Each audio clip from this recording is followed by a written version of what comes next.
And thank you very much for making a date on the marketplace. Welcome back.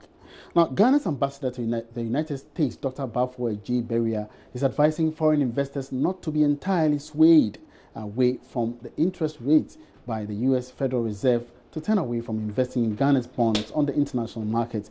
In an exclusive interview I had with him at the sidelines of the Global Women's Professional and Business Exchange Conference in Accra over the weekend, Dr. J. Beria cautioned investors that the increase in the U.S. interest rates is only temporary and that Ghana provides a sustained environment for investment over a long time. Even where interest rates might have shifted and therefore it is better for them to invest elsewhere, we provide a certain kind of sustained future in the sense that we are technically a very virgin country. We have the kinds of resources that the U.S. most probably are going to need for quite some time.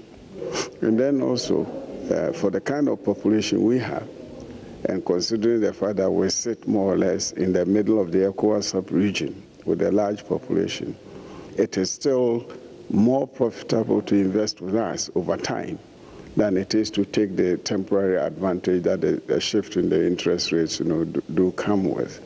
So we basically will have to educate, and we are doing just that, to get the investors to appreciate this line of thinking. And I think what is going to be necessary is for us at home also to make sure that we take the kinds of steps that actually sustains the parity of the dollar as against the cedi. And that one is a matter of the management at home and citizens' attitudes. Because I, for one, have never been able to cope with the fact that in this country, some people quote prices in dollars. In a lot of countries, they wouldn't allow that. If I know places where you can't even pay hotel bills with the dollar, they will ask you to go and change it and come and pay in the local currency. But in Ghana, we don't do that. And I think that kind of discipline would have to be, as it were, introduced and enforced, to help sustain the strength of the cedi and thereby encourage people to come and invest, in our country. The Africa Growth Opportunities Act, AGWA, was established previously to actually encourage more, Ghanaian products into the American market. Now, this initiative seems to have died down. I mean, with your assumption of office, what are you doing to whip up interest for AGWA? Well, at the moment, we are upping it because AGWA has, I think, 4 or 5 years to run. And admittedly, Ghana hasn't taken a very good opportunity of that. So we are trying to, improve on that. And in fact, I can, even mention that at the moment, my wife is seriously involved in shirt production, for shipment to the States under the aegis of AGWA. But the thing is, we ought to be able to encourage more Ghanaian producers to do this. For instance, there is a difficulty in the textile area because I understand there is a certain variety of textile called high target that a lot of the women do, sell, and they are used in production, producing a lot of the Ghanaian materials. But then, the high target is imported from China. And my understanding is that most of those who import them actually import them with their own hard cash. So, if that is the case, why aren't we getting those women to invest in, the Tema factory? Or even I understand at the moment the government has taken over Acotex. Why don't we, in that case, get the same women to put that investment to regenerate those factories, do the production, and get us to put products on the market in America, because it will mean that one will provide jobs. It will mean that at least we can be assured of the production line and the quantities, because if you want to do that kind of promotion, you are not going to sell 500 shirts and then for the next 7 months nobody hears about you. The purchasers, who are themselves big time, merchandising companies, are not going to be very comfortable with that. So I think we would also have to review, what is it that we have, and then try to improve on the production levels. Now, an economist, Courage Marty, has encouraged Ghanaians not to panic but trust the central bank to tackle the city's depreciation. This comes amid the latest projection by the Institute of Statistical, Social and Economic Research that the city is likely to depreciate more than it did in 2017. Speaking to Joy Business, Courage Marty also urged the public to guard against hoarding foreign currencies, especially the dollar, as this contributes to artificial shortage in the system. There is a tendency for speculation and hoarding to set in. And a lot of the time, that tends to add about 1% to 2 percentage points depreciation on top of what you would have expected, or even more. And so for me, I expect that Ghanaians will trust, or those who deal in international transactions will trust the ability of the central bank to supply the foreign currencies as and when they need it, and not move to hoard these currencies before they need it, because that is what creates the artificial shortage in the system. Once we believe in the ability of the central bank to supply these dollars once we need it, we don't need to hoard it. The second issue is to advise the ability to lock in some of these transactions ahead of time, so you can agree with your bankers a certain exchange rate based on the outlook to execute a certain international transaction, so that once you lock in that exchange rate ahead of time, whatever you perceive on the spot market should not alter your decisions because you've already locked in a certain rate. So essentially, businessmen and women should, in consultation with their financial advisors, adopt this kind of hedging strategies to mitigate the impact of depreciation on their business operations.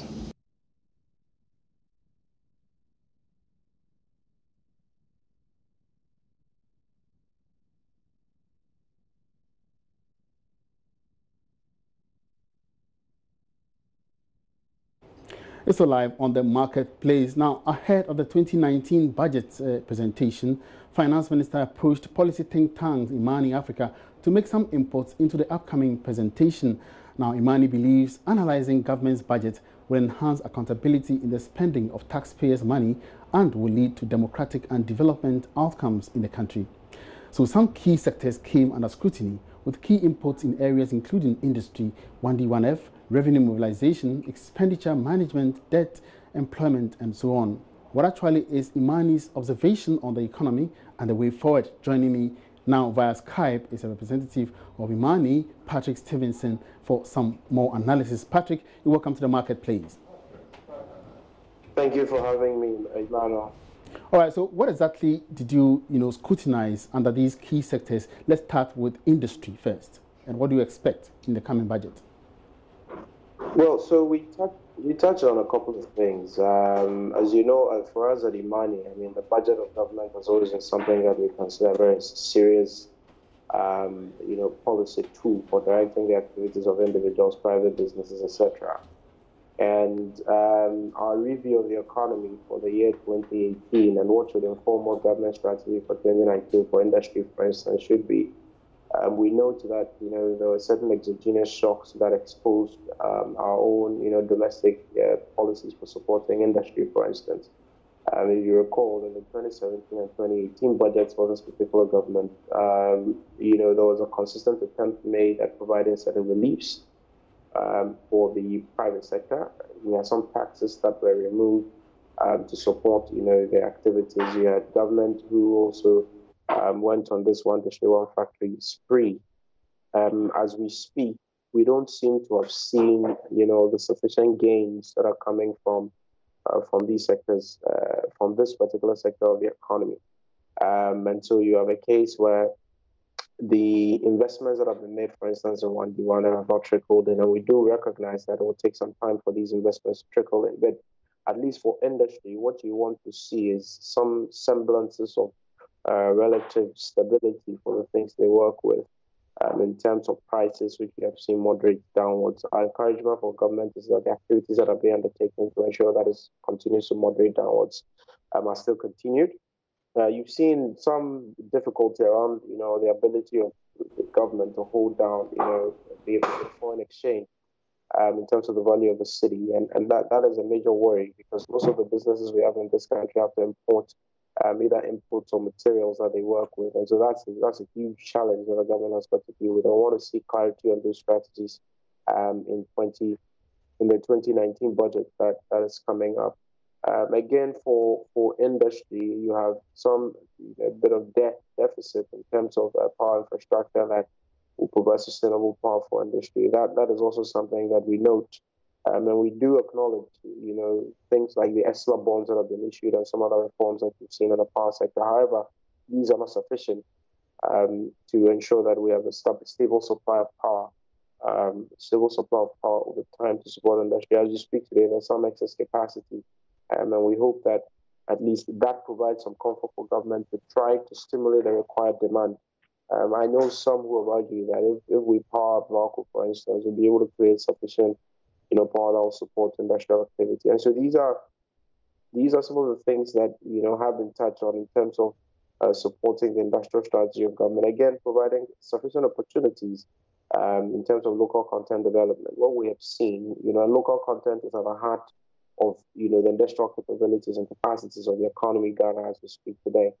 But funny enough, most of the local content initiatives that we have not addressed the fundamental issues that support our own industrial capacity building and subsequent development. So you've seen things like, focus on the number of jobs that are created without adequate consideration, I should say, being given to the quality of these jobs, and how that bridges pay gaps. You've seen, initiatives being skewed only towards the power sector and the petroleum sector in terms of local content development. But we have construction, we have cabotage, we have other sectors that, as we speak today, local capital is even struggling to mobilize itself to take advantage of these opportunities, irrespective of how defective they may be. And so these are some of the things that we touched on in terms of what ought to be done or what we would want to see in the budget that will be read in November. The agenda of government wants the planting for food, and jobs to use that particular intervention to cut down on unemployment. Now, we heard somewhere along the line, the Minister of Agri say that the government has provided over 700,000 jobs for that sector because of that intervention. Did you also consider that, and whether something needs to be done about this particular area? Well, I mean, you cannot talk about industrial capacity development of the Ghanaian economy today and not understand how technology plays a role. And if we're bringing in technology, and this technology and other innovations ought to unlock our own traditional sectors of the economy, and agri is one of them. So, anybody who has that conversation is spot on right from get-go. However, it is the tactical strategies that we have behind them that usually is a problem. And I will beg to differ that, the government tells us we have 750,000 jobs that have been created. Yes, these are government numbers. But what is the sector's own productivity? How are we roping in young people into the sector? Not the way we are seeing now, because until we start seeing agriculture as a business, and if it has to be business, it must unlock value. If you don't have capital going there willingly, then there's a problem. It means there are certain resources that are not being allocated efficiently in the sector. People have talked about, investment in infrastructure that supports the sector and some other things. And so, yes, the intention of government to unlock value, in terms of agribusiness, agro-processing, etc., that's fine in itself. However, that idea, we'll have to find a way of de-risking the investment in the sector rather than just suggesting that we have to, employ some 750,000 young people and put in the sector. As you speak, the sector takes up a lot of the labor force of this economy anyway. But productivity that comes from there is very low. And so the solution is not putting a lot more people in there, but finding how the strategies that we can make, the resources we're putting in the sector very allocated, efficient. And if we don't do that, it's not going to work. All right, I guess we would have to get some more time to actually scrutinize the other sectors that you highlighted on. Many thanks for your time at this time. Patrick Stephenson is a representative from IMANI. Away from that, economic activities at Krofom, a suburb of Kumasi, are expected to increase as Gold Coast Holdings invests in construction of a shopping mall in the area. The GN Group subsidiary is partnering Kumasi Metropolitan Assembly and other partners to put up the chain of malls of the size of a football field. Founder of GN Group, Dr. Papakwesi Indum, says the project will be financed by investment funds of the customers of Gold Coast Holdings. Prince Apia has more. The structure, located right behind the yet-to-be-completed Krofom market in Kumasi, is as big as a football field. It is a project started by the Kumasi Metropolitan Assembly in conjunction with some private investors until work ceased. Gold Coast Holdings, a subsidiary of the GN Group, showed interest and took over from the KMA. But work is yet to be completed. Founder of GN Group, Dr. Papakwesi Indum, after visiting the project, says the project will increase economic activities in the area after completion. He said this when he visited and saw the project for the first time. So it's going to continue. It's a big project. It's a big project. So I'm hoping that in 6 months they would have made a lot more progress. So sometimes people ask us when we take their funds, investment funds, what do we do with it? Well, this is a project that was started by Gold Coast, and it got to a stage where the people who came for the money weren't continuing. So now we have taken it over and we are putting money into it so we can complete it. So anyway, so that is a project I wanted to see it. I've never seen it myself. I know this is supposed to be a shopping mall. He came to inspect it after a long while from taking over from city authorities who initially were working on this particular project. He tells us that very soon they are going to complete it, and this is going to ensure that this area, Krofom, is going to be vibrant with a lot of business activities. How to take it over because the contractors stopped work on it, and because we had given them so much money and we didn't want our clients' funds to go to waste, we have picked it up to continue it and make sure that it gets to completion. So now that I have seen it for myself, I know that a lot more work needs to be done. So we'll call people to come and clean the site and to get going so that the project can be, it's a big project. It's a big project. It'll be very useful for the people. Yeah. Reporting for JoyNews, my name is Prince Apia.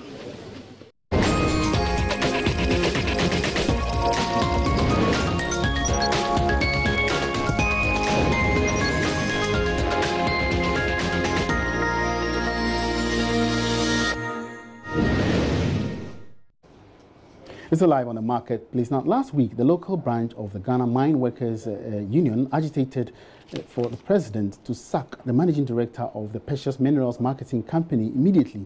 That's Kojo Opare Hammond. He was being accused of procurement breaches and unlawful termination of contracts of some staff, among other allegations. My colleague Norvan Akwa-Hayford has been following up on this development and has some emerging issues. Now, Norvan, what exactly have you found out now? Okay, so Emmanuel, you recall that these procurement breaches, one of the issues that they raised is that, Barry Hammond had gone to purchase an XRF machine, okay. Or what some people say X-ray machine. Okay. And the document we have here is dated July 23rd, 2018. And this is the company that is said to have won the contract, award of contract for supply of XRF machine, and then they talk of the fact that the total amount would be 609,656.32 pesos, and that's how much that machine, this contract award is going for. 50% on award of contract, 25% after delivery, 25% after the installation of this particular machine. What we have seen is a bank payment 2018 voucher, and this is from the Office and Furniture Equipment account, I guess, from the Precious Minerals Marketing Company. And so 50% of the amount has been paid. And we are talking of 309,828 0.16 pesos. And did it go through the normal tendering process? Well, if you read this document, they talk about the fact that after the 17th July 2018 Entity Tender Committee approved this particular machine that they needed to buy. That is what it says, even though this is being contested by the workers, because per the rules, anything above 100,000 is not within the reach of management of the company. It needs to go through the entity tender process, and this is what is being contended. But interestingly, if you check the price of this machine, our checks is showing that even if you have to import this machine into Ghana, pay your shipment and everything would be around $55,000 to $60,000. And so if you're looking at the current figures that is going for, there's some questions that needs to be answered with that. Now they also raise the issue of board allowances, and in their documents or the allegations that was raised by the workers themselves, this is what they said. They said, however, the board has approved exorbitantly huge allowances for its members. In this case, the company is expectedly to pay these monies, and that's what is going on. And one of the issues that they raised, but if you look at this memo, you look at the fact that, I mean, this is a memo written on the 28th of August 2018, and it's coming from the board secretary, Nana Akwesi Ewa Esquire.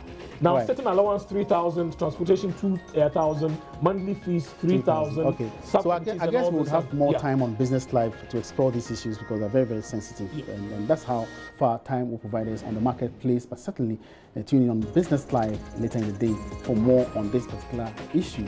My name is Emmanuel Apwachi.